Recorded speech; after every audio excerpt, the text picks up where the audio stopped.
이제 2024년 오늘 1월 31일이죠. 벌써 한 달이 지났네요. 금방금방 시간이 지나가는 느낌이 드는데요.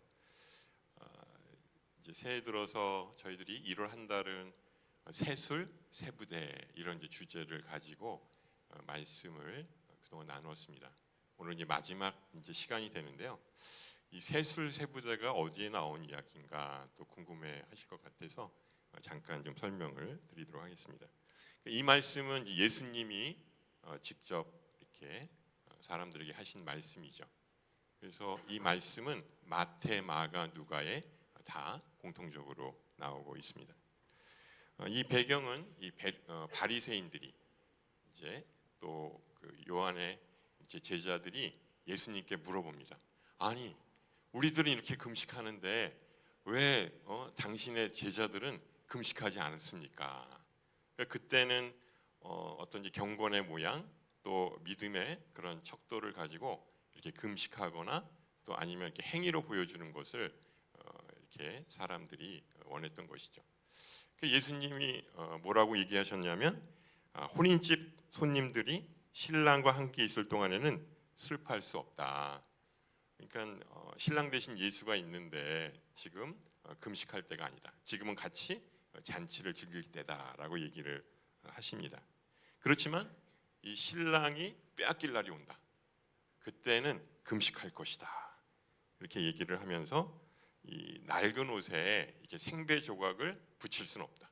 왜냐하면 그렇게 되면 옷이 이렇게 당겨져서 결국 찢어지게 마련이다. 그러니까 이 새 술은 험부대에다가 담게 되면 이게 이제 가스가 차게 되면 터지기 때문에 결국 온전히 그 새 술을 담을 수가 없다. 그렇기 때문에 새 술은 새 부대에다 담아야 한다. 이렇게 예수님이 말씀을 하십니다. 이 말씀은 새로운 시대를 맞이하게 될 때 새로운 형식과 새로운 내용을 가지고 나아가야 한다라고 말씀을 하고 있는 것이죠. 예수님께서 이 공생애를 시작하시면서 이제 새로운 시대가 이제 열리게 되었다. 이거를 이제 선포하고 계시는 것이죠. 그래서 아마 이 말씀을 가장 적절하게 표현한 말이 바로 오늘 본문의 말씀이라고 할 수 있습니다. 15절에 보면 이렇게 나와 있죠. 15절에 때가 찼고 하나님 나라가 가까이 왔으니 회개하고 복음을 믿으라.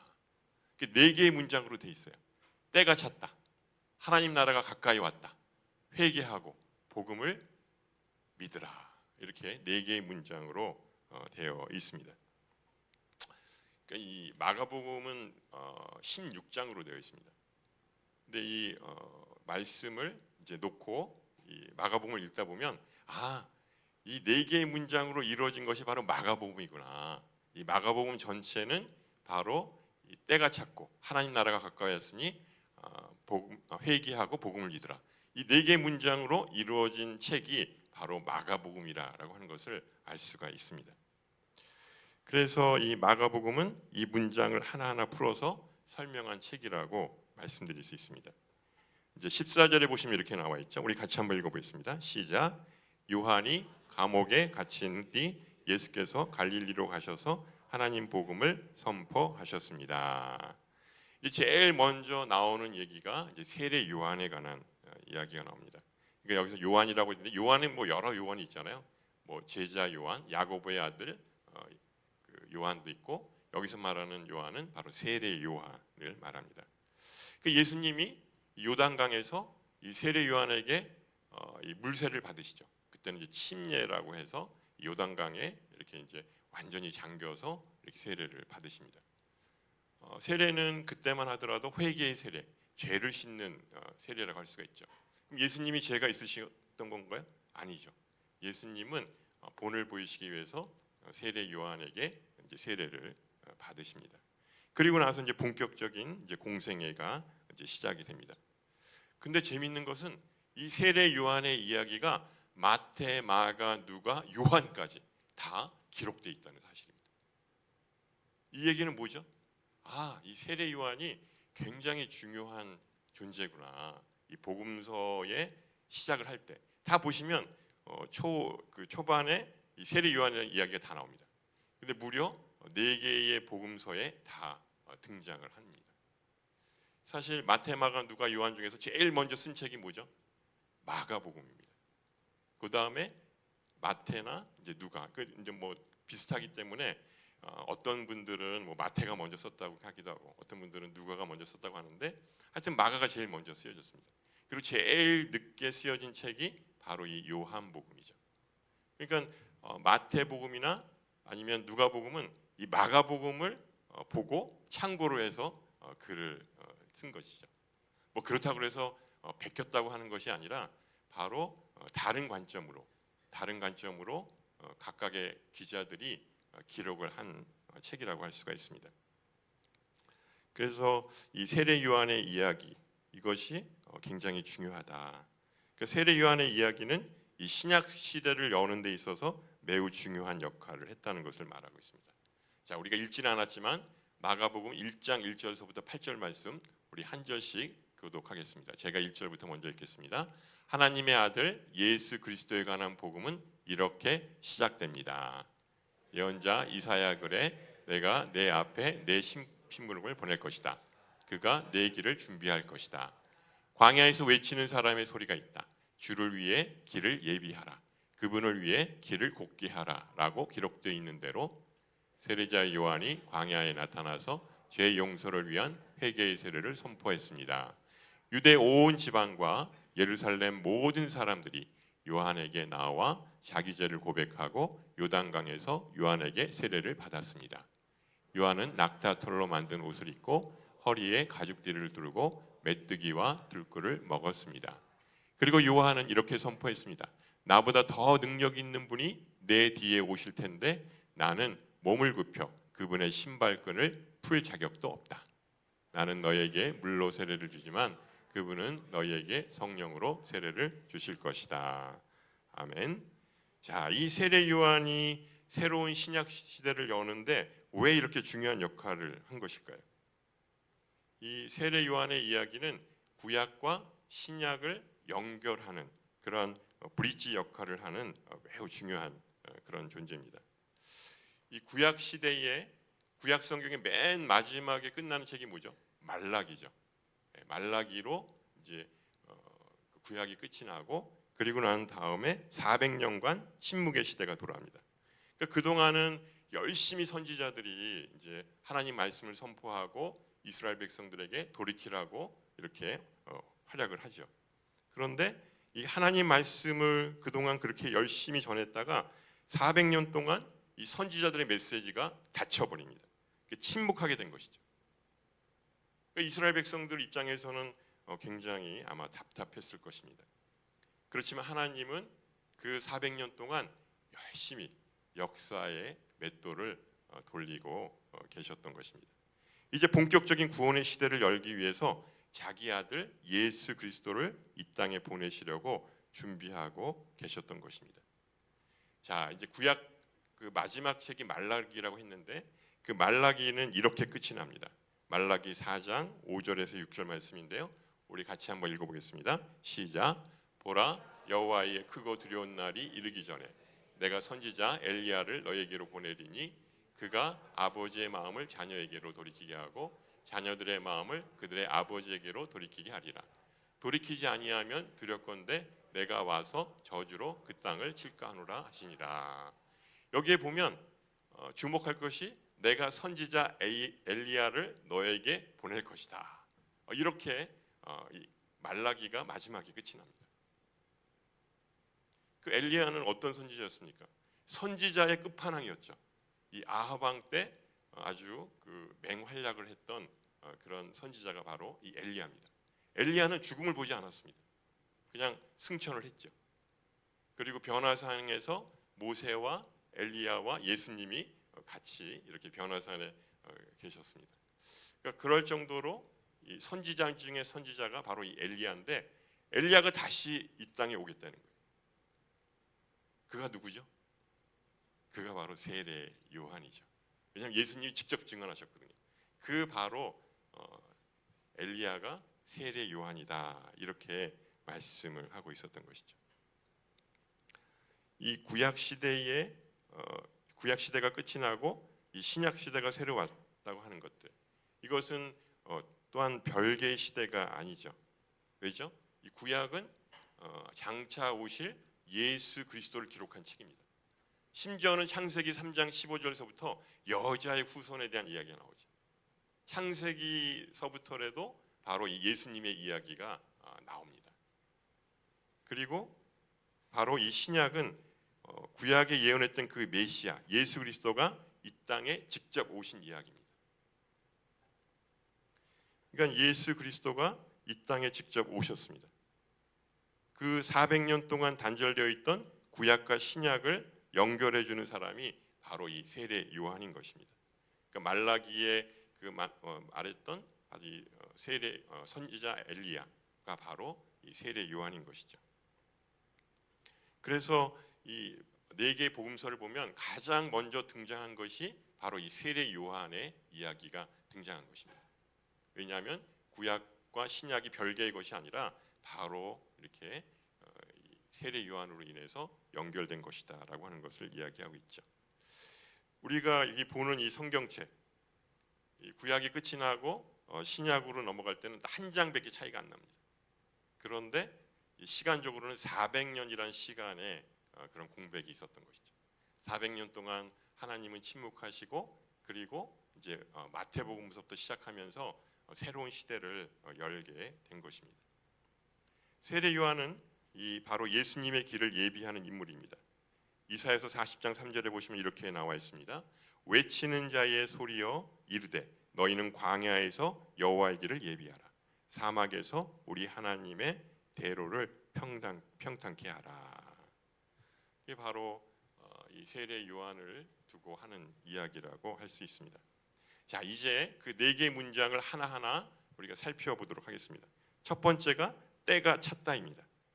이제 때가 찼고 그 때를 통해서 예수 그리스도가 이 땅에 임하게 된 것입니다. 제가 예전에 이 자리에서 그 설교 말씀 중에서 시간에는 두 가지가 있다고 했습니다.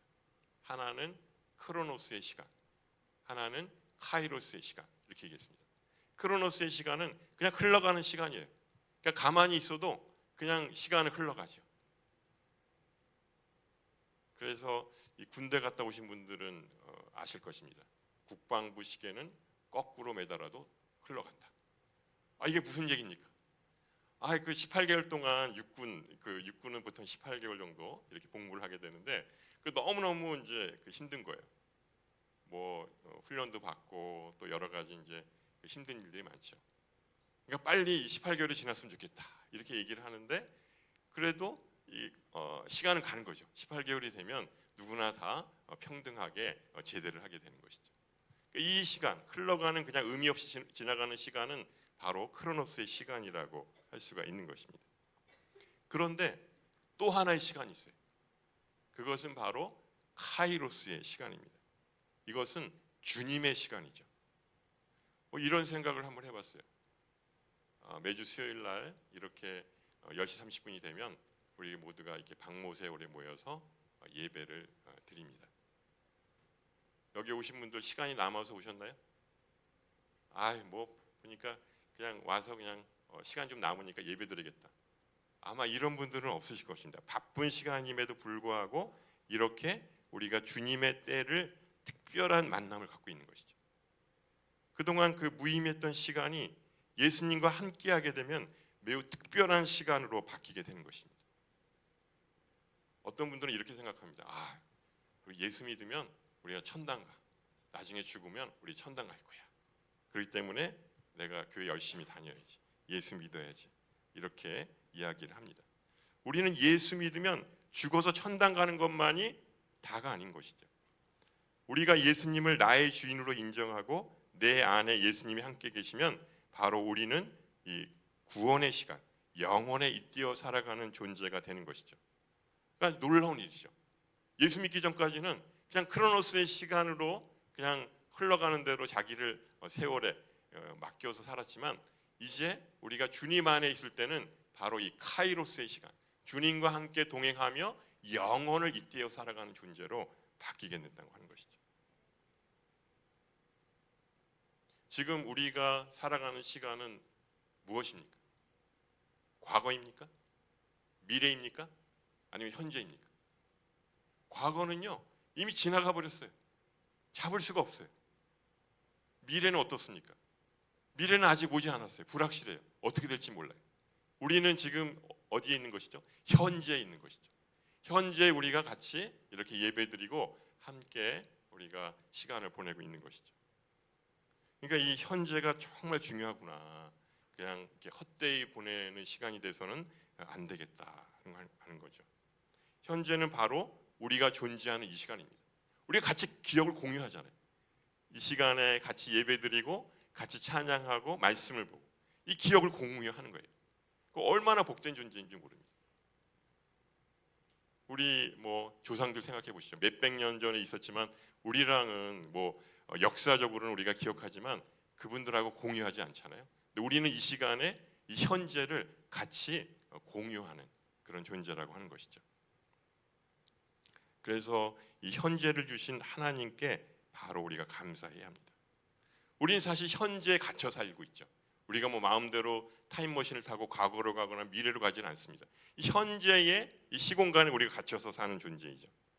그렇지만 이 현재의 시간을 통해서 하나님을 경험하게 하시고 또 그 은혜에 감사하게 되는 것입니다. 우리는 지금 이 살고 있고 또 존재하고 있는 이 현재를 소중히 여겨야 하는 것입니다. 바로 주님의 때 카이로스의 시간을 헛되이 보내서는 안 되는 것입니다.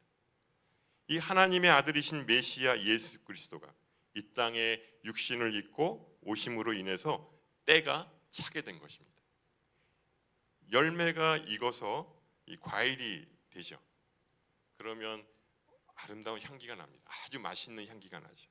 그리고 그 열매를 딸 때가 오게 된 것이죠. 그것처럼 하나님의 시간이 바로 우리에게 다가오게 된 것입니다. 근데 참으로 안타까운 것은 예수님이 분명히 때가 차서 이 땅에 오셨거든요. 근데 아무도 알아보지 못했어요. 아무도 알아보지 못했어요. 심지어는 알아차린 사람들도 오해를 했어요. 예수님이 이 땅에 오시는 것을 오해해서 자기네 기득권이 빼앗긴 것 같아서 결국 예수를 죽이려고 했던 것이죠. 그리고 아무도 예수님이 이 땅의 메시아라고 하는 것을 인정하지 않았다고 하는 것입니다. 그럼에도 불구하고 이 하나님과 바로 하나님의 시간, 하나님의 나라는 바로 2000년 전에 예수님을 통해서 이미 도래하게 된 것입니다. 두 번째로는 이 하나님의 나라가 온 것입니다. 가까이 온 것이죠. 예수님이 이 땅에 오신 것, 그것은 단순하게 몸만 입고 오신 것이 아닙니다. 하나님의 나라가 우리와 가까이 다가오게 된 것입니다. 복음서에 보면 마태복음엔 천국이라고 이렇게 나와 있습니다. 하나님 나라가 맞는데 천국이라고 굳이 이렇게 사용을 한 것은 이 마태복음은 유대인들을 대상으로 썼거든요.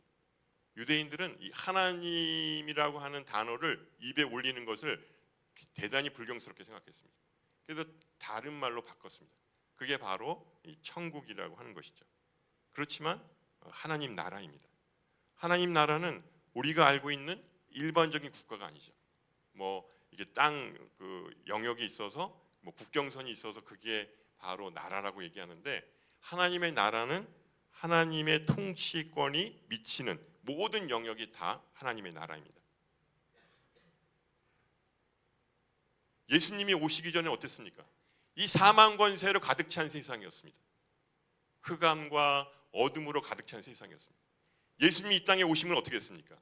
마치 이 빛이 오면 어둠이 물러가는 것처럼 예수님이 가시는 곳곳마다 하나님의 나라가 임하게 된 것이죠.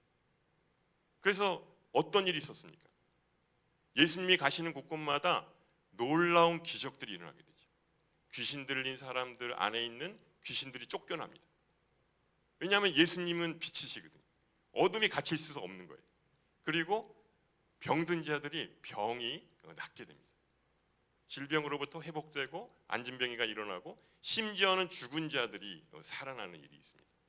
이것은 뭐냐면 예수님이 이 땅에 오심으로 인해서 하나님의 나라가 점점 그 영역을 넓혀가게 되는 것이죠. 이전에는 죽음이 세상을 꽉 붙잡고 있었지만 생명 되신 예수님으로 인해서 생명과 영생이 바로 풍성하게 넘치게 된 것입니다. 이 마가복음을 쭉 읽어보십시오.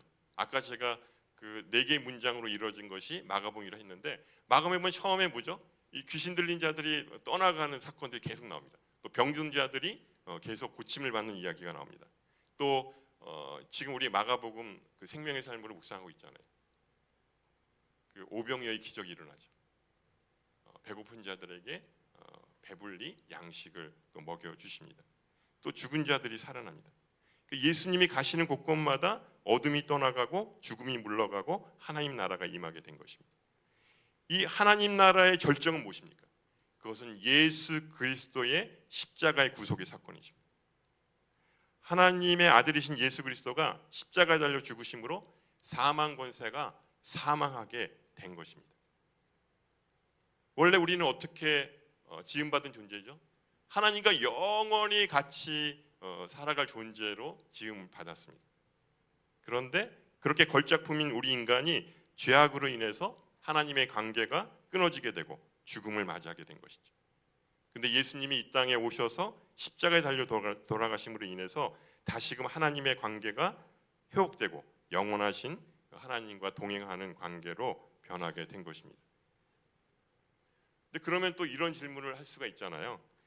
그렇다면 이렇게 하나님 나라가 이렇게 회복돼야 되는데 예수님이 오심으로 우리는 왜 아직도 이렇게 힘들게 이 땅에서 살고 있는 것일까요? 너무 힘들잖아요. 하루하루 사는 게 너무 고통스럽고 힘이 듭니다.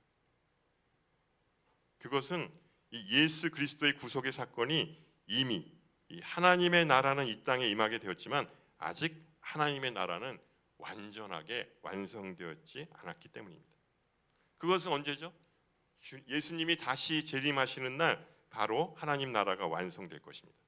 그러니까 그때까지는 우리가 이 땅에서 하나님 나라가 이루어질 때까지 선한 싸움을 싸워 나가야 하는 것입니다. 그래서 이것을 이제 신대원의 신학교에 들어가면 이제 이미 그다음에 아직 그러니까 already yet 이렇게 설명을 합니다. 하나님의 나라는 이미 도래했지만 아직 완전한 하나님의 나라가 이루어지지 않았다 이렇게 얘기한 것이죠. 우리 어떤 때는 뒷걸음친 것처럼 보여요. 우리 그 한국 보십시오. 그 예전에 7, 80년대에 얼마나 많은 사람들이 예수 믿고 막 교회가 얼마나 많이 생겼습니까? 근데 지금은 오히려 이렇게 쇠퇴하는 것처럼 보이게 돼 있습니다. 그렇지만 전 열방을 향해서 보게 되면 바로 지금 이 아프리카나 또 중남미 같은 경우는 놀라운 부흥의 시대가 임하게 된 것이죠. 그러니까 복음이 계속 이렇게 흘러가고 있다고 하는 것을 보게 됩니다. 이 예수님이 다시 오시겠다고 하는 그때에 반드시 하나님 나라는 완성될 것입니다. 그래서 우리는 참고 인내해야 합니다. 예수님이 이 땅에 12제자를 세우신 목적이 뭐죠? 예수님 혼자서는 이 갈릴리 지방을 벗어나지 못하셨잖아요. 그런데 12제자들을 통해서 바로 하나님 나라가 열방에까지 퍼져나가게 된 것이죠. 그래서 우리도 지금 이 자리, 이 시간 여기에 있는 것이죠. 우리들도 예수님의 제자가 되어서 열방을 향해 그리스도의 담대한 증인으로 나아가야 될 줄로 믿습니다. 이제 세 번째는 회개하라입니다. 이 회개는 우리가 좀 오해하는 것은 후회하고 또 구별을 좀 해야 됩니다. 우리의 잘못과 죄악을 그냥 감정적으로 그냥 눈물을 흘리면서 토로하는 것. 그러니까 막 이게 기도하다 보면 막 이제 큰 소리로 이제 울면서 이제 기도하시고 자기들의 죄를 이렇게 토로하는 경우가 있습니다. 그것도 굉장히 좋은 일이죠. 왜냐하면 그렇게 해서 자기의 그런 여태까지 지었던 그 죄들을 고백하고 회개하는 것이죠. 근데 이 진정한 회개, 그것은 이 방향을 선회하는 것입니다. 그냥 울고불고 그냥 한번 이렇게 울고 끝이는 것이 아니라 여태까지 그 삶의 방향을 완전히 유턴하는 것입니다. 바꾸는 것입니다. 잘못된 방향으로 가는 것을 돌이켜서 새로운 방향으로 발길을 돌리는 것입니다. 울지 않으셔도 돼요. 내가 회개하는데 울지 않으셔도 앞으로 나는 새로운 삶을 살 거야. 이렇게 다짐하시고 그렇게 방향을 바꾸시면 되는 것입니다. 진정한 회개, 그것은 한 번만 하는 것이 아닙니다. 내가 잘못된 길을 갔다라고 생각될 때는 언제든지 겸손하게 순종하면서 주님 가신 길을 따라가는 것입니다. 비록 다 이해할 수 없어요. 다 납득이 안 돼요. 어떤 때는 왜 이러실까라고 우리가 의문을 가질 수 있지만, 그래도 예수님의 약속을 믿고 전적으로 신뢰하면서 따라가는 것입니다. 이제 네 번째는 복음을 믿으라입니다. 예수님의 메시지, 제가 처음에 때가 찼고 하나님 나라가 가까이 왔고 회개하고 복음을 믿으라, 이 따로따로 분리된 게 아니에요. 나는 때가 찼는 것만 믿을 거야, 나는 하나님 나라만 믿을 거야, 나는 회개하는 것만 믿을 거야, 이게 아니라 때가 차게 되면 자연스럽게 하나님의 나라가 임하게 되고, 그러면 우리 마음 가운데 회개의 영이 임하게 되고, 그리고 복음을 믿게 되는 것이죠. 이 복음은 무엇입니까? 복음은 바로 좋은 소식, 굿뉴스라고 이렇게 이야기를 합니다. 우리들에게 있어서 좋은 소식은 뭡니까?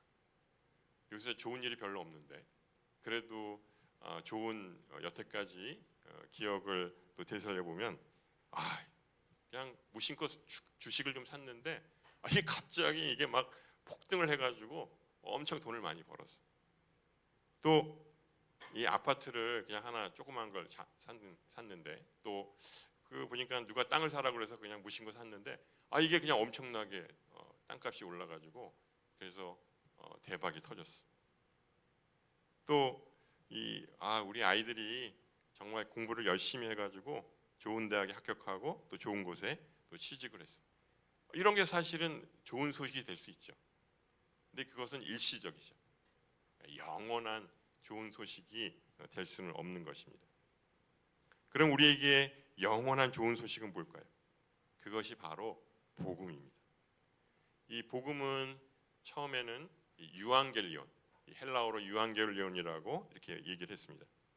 그러니까 그 당시만 하더라도 이 로마의 식민지였죠, 이스라엘이. 그러니까 로마 황제가 내리는 칙령, 이것을 유앙겔리온, 이 복음이라고 그렇게 말을 했습니다. 이 로마 황제는 그 당시에는 바로 이 살아있는 신이었습니다. 그가 선포하는 메시지는 절대적이라고 할 수가 있었던 것이죠. 어느 누구도 거역할 수가 없었던 것입니다. 그러니까 이 살아있는 신인 이 로마 황제가 명령하는 것, 그것은 반드시 지켜야만 했던 것입니다. 그 당시에는 바로 이 황제의 명령이 복음이었던 것이죠. 그런데 이것을 거절하면 죽음에 이르게 되지, 살 수가 없는 것이죠. 또 그 가문은 완전히 멸문지화가 됩니다. 또 명령을 거역하는 나라는 멸망하게 되는 것입니다. 그러니까 아무도 거역할 수가 없었던 것입니다. 그런데 이렇게 서슬 펄었던 로마 황제의 명령을 거역했던 사람들이 있었습니다. 누구죠? 그들이 바로 그리스도인들이었습니다.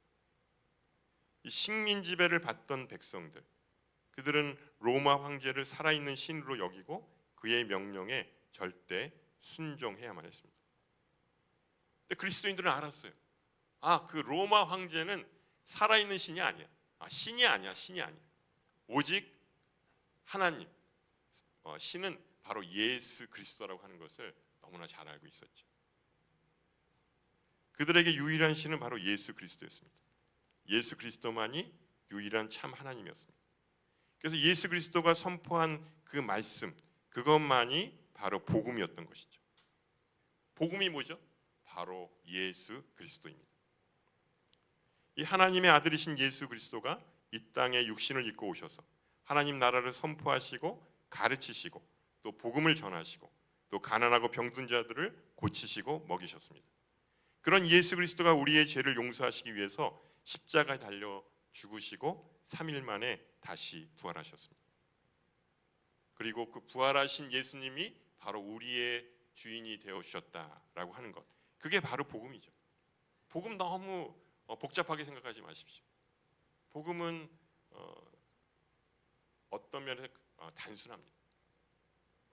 그게 이제 후대에 와서 뭐 신학적인 그런 발전을 통해서 아주 엄청나게 두꺼운 책으로 변화됐지만 복음은 간단한 것이죠. 예수 그리스도가 바로 나의 구세주가 되신다. 그리고 나의 주인이 되어 주신다. 그걸 고백하고 그걸 전하는 것입니다. 그러니까 그 당시에 예수 그리스도인 입장에서는 바로 로마 황제의 메시지가 복음이 아니라고 하는 것을 알게 된 것이죠. 그리스도인들은 이것을 증거하다가 로마 경기장에서 사자의 밥이 됩니다. 또 화형에 처하게 됩니다. 그렇게 아주 무참하게 죽어가고 순교했던 것입니다. 타협할 수도 있었잖아요. 아 그래, 예수님은 나의 주인이시고 나의 구세주이시지만 그래도 지금은 이게 권력을 갖고 있는 로마 황제에게 그냥 들어주자, 순종하자 이렇게 할 수도 있었는데 그 당시 그 예수 그리스도 그리스도인들은 바로 그것을 단호히 거부했던 사람들이죠. 오직 예수님만이 나의 구원자이시다. 예수님만이 바로 복음이시다라고 고백했던 것입니다. 예수님의 그 12 제자들, 그들도 열방을 향해 흩어져서 이 복음을 전하다가 모두 다 순교했습니다. 만약 그들이 거짓된 그런 신념에 오염되었다면 이렇게 거침없이 담대하게 복음을 전하지 못했을 것입니다. 예수님의 제자들, 그들은 십자가에 예수님이 달려 돌아가실 때 배반을 했던 전력이 있었습니다. 예수님이 십자가에 달리시자 다 도망갔어요. 아니구나. 여태까지 내가 기대했던 그 바로 이 메시아가 아니었구나라고 제자들은 생각하고 다 도망갔습니다. 심지어는 그 부활하신 예수님을 보고도 그들이 실망해서 다 갈릴리 바닷가에 가서 어부로 다시 예전의 생업을 종사하게 됐습니다. 그러니까 부활하신 모습을 봤음에도 불구하고 그들은 돌이키질 않았던 것이죠. 근데 그들이 언제 돌이켰습니까? 바로 오순절 성령 강림 사건을 통해서 그들이 회심하고 또 담대하게 복음을 전하게 된 것이죠. 지난 주일 그 담대하게 베드로가 그 오순절 성령 강림 사건을 선포하지 않습니까? 베드로를 생각해 보십시오. 그 전까지만 하더라도 다른 사람은 다 부인할지라도 나만은 끝까지 예수님을 지키겠습니다. 그렇게 호언장담했던 베드로가 그냥 두려워서 도망치지 않습니까? 3번이나 부인하지 않습니까? 근데 그런 그가 어떻게 변화된 것입니까? 성령이 그에게 임했을 때 그가 변화되는 모습을 보게 되는 것이죠. 이 예수를 믿고 복음을 전하는 것, 그것은 사람의 의지로 억지로 되는 것이 아닙니다. 예수님의 제자들을 보십시오. 그들이 만일 억지로 하는 것이었다면 그렇게까지 자기 목숨을 내으면서 복음을 전하지 않았을 것입니다. 바로 보혜사 성령님이 이 땅에 오셔서 바로 때를 이루어 주셨고 하나님 나라가 그들에게 도래하게 되었고 그들은 회개하고 복음을 전하게 되었던 것입니다. 이 얼마나 참 멋지고 또 신나는 일인지 모릅니다. 예수님과 함께 동행하는 인생, 그건 참으로 멋진 인생입니다. 혹시 여기 계신 분들 이렇게 또 생각하시는 분이 있을지 모르겠어요. 아유, 나는 아직 내 때가 오지 않은 것 같아. 그리고 여태까지 살았는데 그런 이 새로운 시대, 세수를 세부대에 담는 그런 때가 나에게는 없었던 것 같아. 이렇게 생각하시는 분이 있을지 모릅니다. 아니 또 이렇게 생각했을 때 내 때는 이미 지나버렸어. 이미 나는 다 끝났어. 이렇게 생각하시는 분들이 있을지 모릅니다. 한번 그림을 나왔는데요. 제가 그린 건 아니고요. 네, 그 어떤 이 화가가 그린 그림입니다. 보시면 이 쓸쓸하죠. 이 모래사장에 이렇게 아주 허름한 배 한 척이 이렇게 돛대가 달린 배가 옆으로 기울어져 있습니다. 그리고 노 한 척이 이렇게 그려져 있습니다. 그 어떤 청년이 이렇게 어느 집을 갔는데 어느 사무실을 갔는데 저 그림이 그려져 있었어요. 너무나 이 쓸쓸한 그런 이 바닷가의 풍경 또 배를 보고 그가 한참 동안 저걸 골똘하게 이렇게 쳐다봤습니다. 그러면서 저 그림을 나한테 팔라고. 그러니까 그 그림의 주인은 아니 저렇게 이름도 없고 쓸데없는 그림을 왜 사려고 하느냐. 근데 그가 자기 이 사무실에다가 저 그림을 그려놓고 계속 저 그림을 보고 골똘하게 생각을 했습니다. 그는 이렇게 생각한 것이죠. 아직 밀물 때가 오지 않았다. 반드시 내 인생에 있어서 밀물 때가 올 것이다. 그날이 오면 나는 반드시 바다를 향해 나아갈 것이다. 그 미국의 그 유명한 그 강철왕 카네기의 고백입니다. 그러니까 그는 저 그림을 보고 그냥 현상으로만 파악한 것이 아니라 아직 밀물의 때가 오지 않은 거예요. 밀물이 온다는 거죠. 그때는 이 배가 이 바다 위에 떠서 그 바다를 향해 나아갈 수 있다고 하는 것이죠. 아직 우리의 때가 오지 않았다고 생각하십니까? 아닙니다. 하나님은 반드시 여러분들에게 그 때를 주실 것입니다.